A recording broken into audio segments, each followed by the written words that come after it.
President William Ruto has announced that the government will shoulder the cost of Social Health Authority contributions for 1.5 million Kenyans who are unable to afford the scheme. He said that payment mechanisms will roll out from next week following the conclusion of a nationwide identification process.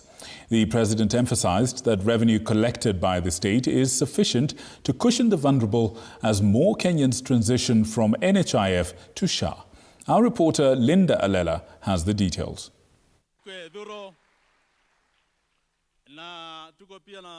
The government has announced that the newly established Social Health Authority, SHA, created to address the long-standing shortcomings of the National Hospital Insurance Fund, NHIF, particularly its failures to support the poor, is now close to realizing that goal. Although the transition has encountered challenges, including a significant backlog of unpaid claims from both SHA and NHIF, President William Ruto maintains that the government is collecting sufficient funds to cover healthcare costs for Kenyans who cannot afford to pay into the scheme. I am going to pay for 1.5 million as national government. Mimi nataka governors walipie another maybe 1 million. Hao wabunge, every MP hako na pesa anaweza kulipia wale watu maskini katika constituency yake. So that we can...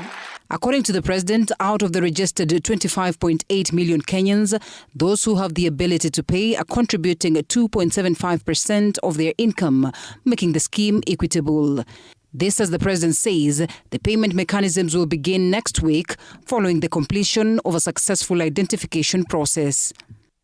Kama ni mtu ya kulazwa, ile bill ambaye angelipa shilingi 20,000, 30,000, 100,000, 200,000. Akilipa tu contribution yake ya SHA, which is less than, in many cases, less than 5,000. Anatibiwa for the whole year, yeye, familia yake. This initiative is targeted at ensuring no Kenyan is left behind in the rollout of universal health coverage. Sisi tulia na mshahara kubwa, mimi nalipa 40 every month, 40,000. Nilikuwa nalipa 1,000. Because it was not fair. While criticizing the defunct NHIF system, President Ruto has increasingly praised the ability of SHA to strengthen the health sector of the country. What is left is to see if the identification process will meet the criteria that will facilitate the work of the government and ensure that eligible Kenyans benefit. For TV 47, I'm Linda Alela.